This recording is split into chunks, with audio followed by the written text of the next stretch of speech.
unicorns, and I think much like any other industry, you always need a goalpost, which is what the industry then drives to, because conversations get built on it.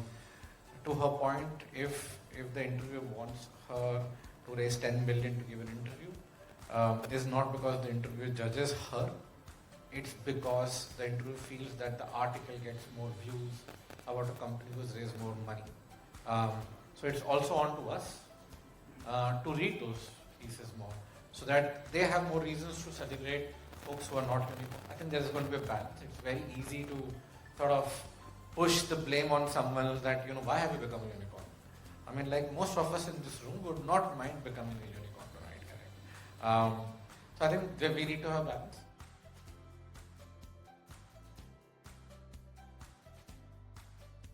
Each of these questions are from the FIAKS community. This has been discussed within the FIAKS community in detail, and we want to double down on this, double click on these questions as well. The question is, beyond unicorns, what characteristics or achievements should define a startup worthy of celebration? Is the focus on unicorns overshadowing other impactful startups? What startups deserve our attention and effort? So, Aditya, you worked in Flipkart, huge unicorn.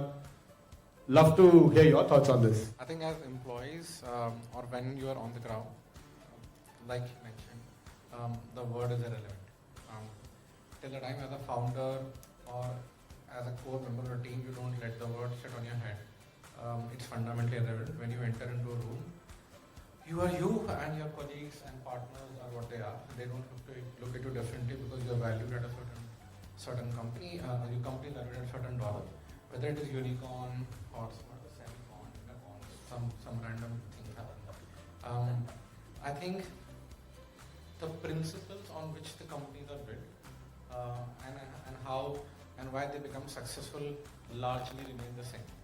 I think one very good example is all of us sitting here celebrating FIAKS and FIAKS is a great examples of how do we only celebrate and what kind of companies they celebrate.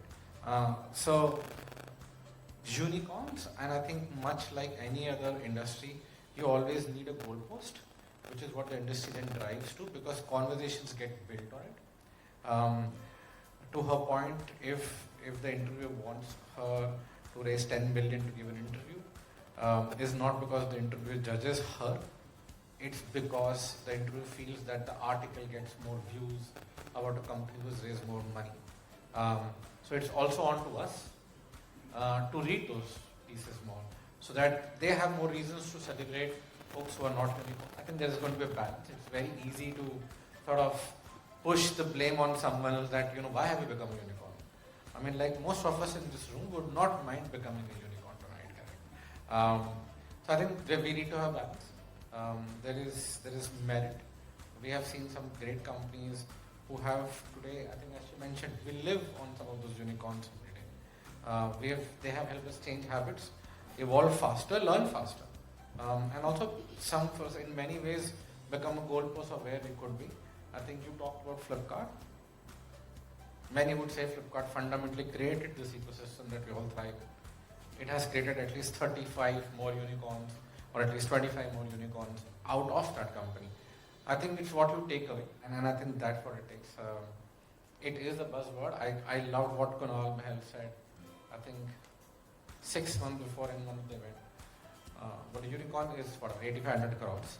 It's an irrelevant number in Indian concept. Well, why don't we celebrate companies who have now at 100 crore revenue and 1,000 crore top line, and then we'll think from there, correct? Why do we need to be, and I think that's a lovely concept, something that is more meaningful within the Indian concept, and not 8,500 crores is actually an irrelevant number. I'm very good with 300 crores also, or 1,000 crores also, right? Let's celebrate that. And I think that to me is a far more prudent way of thinking about it. Thanks so much, Aditya. Thank you so much. From promise to problem, why do some startups with excellent early solutions struggle to deliver quality products after securing significant funding? Okay, I'll try to break this question into two, sort of getting early success and then struggle after they have raised a round. It's sort of an insinuation the question feels like because they were out, they started to struggle. I look at it a bit differently. I think for a startup, getting super early success in a product is an extremely healthy scenario, but it is also potentially the biggest risk that they run. Because when you, and I'm sure there are people who would want to start up in the future in this room, when you start building, let's say, a B2C product or a B2B product, every day you think that when I will launch this company, who the hell will care? Why will somebody download my app? Why will somebody even give me 5 hours to, 5 minutes to look at the product that I've built? And you live with every day of self-doubt.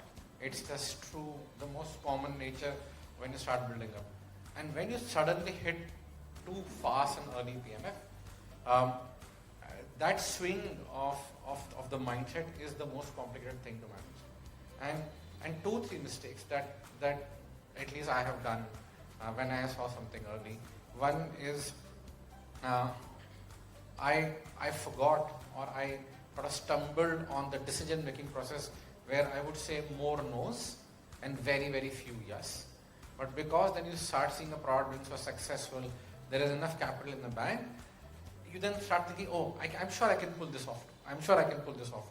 Okay, and he made a real point of what is the purpose that you started with, and very early you start broadening your purpose way to beyond, your own sort of self-belief, because you have capital and you have tasted blood, and I think that's the super risky part. And then some companies will start using word disruption for every small wrapper they will build, which has just sort of tasted success. Sometimes that wrapper is a beautiful UI, sometimes that wrapper is a beautiful discount that we have given to the consumer. And then we sort of building disruption. And then we start this thing that is the only way, till the time we will sort of fall head over heels in terms of that was not the way. I think best of the products are made silently. They take real time in being fundamentally game changing, and that persuasion and that patience to me is extremely important. Getting capital after you have hit a super PMF, to me is just a small part of the problem. I think the larger challenge every founder has to manage is that if you think that you've hit an early PMF, how do you still continue on your purpose and sort of move in the direction that you thought you should always move? Capital allows you to think a bit broader, but let's not just become abrasive about it. Fintech's regulatory conundrum. What are the key challenges faced by fintech founders, and how can policymakers address them to prevent an exodus? This is a 1-hour panel question individually. but if you look at, I think over the last 3 to 4 years, regulations have become far more clearer. Whether we like those regulations is a second order problem. So there is much less grey, much more clarity. There is obviously a school of thought that innovation happens more in grey than in the white and blacks. But especially in financial services, when you are handling money, it is much better to be in either white or black. From a perspective of licensing or becoming a regulated entity, so on and so forth, I have a personal opinion on this. I would want to sort of defer it as long as possible for me to understand this just from a touching distance as much as possible. And once I am ready, then I will actively want to do it, and I'm talking this as an organization. Wanting to get licensed for the heck of it so that you're part of some committee is like getting a doorbell, right, telling you time to go out, you're adding no value, correct? If you fundamentally are adding value, that is when, for the license that you want, I think that's when you want to take the license. That's the second point. I think the third point on it is becoming a regulated entity and living through it is a muscle. It's not easy. Like most of my friends who run fintechs and who, let's say, have NBFC license, for them 6 months is audits. And now they've developed this as a muscle that They have not developed teams and companies around it. And I think that is all right. But once you reach there, then you gradually move forward. But truly, I think where we were for other industry with respect to lack of clarity, I think half a decade before, we are in much better space, much more stricter space, but albeit, but much more clearer. I think a lot less money will go down the drain because companies will suddenly get built on a concept. They will get infused with $200-300 million, and the regulator will say, I think you're doing the wrong job, and please pivot again. So I think that will be better.